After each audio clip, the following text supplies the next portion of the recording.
तो अब हम पहुंच चुके हैं क्वेश्चन नंबर 2 पर। क्वेश्चन नंबर 2 क्या है? वो कह रहा है point W has x coordinate equal to -5, जो x इक्वल टू -5 नोट ही कर लेते हैं यहाँ पर। x इक्वल टू कितना है? -5।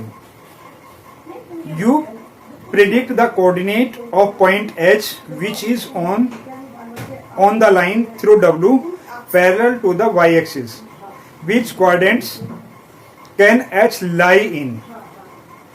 ठीक है, जब पैरेलल टू x एक्सिस है तो क्या होगा? वो y पर होगा। ठीक है, x कितना है हमारे पास में? x है -5, यानी कि ये वाला। अब जो y होगा वो क्या होगा? ऐसे होगा, ऊपर की तरफ या नीचे की तरफ।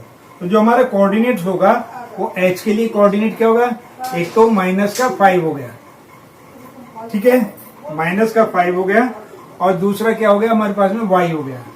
अगर ये कौन से क्वाड्रेंट में है? सेकंड क्वाड्रेंट में है तो। और अगर ये थर्ड क्वाड्रेंट में है तो इसका क्या होगा? -5 और -y, ये होगा। ये थर्ड क्वाड्रेंट के लिए हो गया, ये ध्यान रखना। इसमें क्वेश्चन में कुछ कंफ्यूजन क्रिएट की गई है, तो हमें ये थोड़ा ध्यान में रखना है इस चीज को कि ये कौन से कोऑर्डिनेट ये y एक्सिस यानी y के तो पैरेलल होगा, लेकिन होगा कहाँ?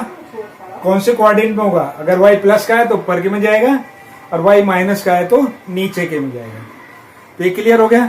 h पॉइंट हमारे अलग अलग हो सकते हैं दोनों, तो ये ध्यान में रखना है हमें।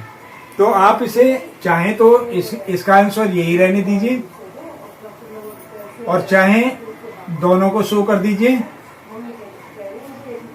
ठीक है, तो इस तरीके से हमारा जो दूसरा क्वेश्चन है वो भी खत्म हो गया, यानी समाप्त हो गया। और अब क्या करते हैं? आगे चलते हैं शुभकामनाओं के साथ। Best of luck.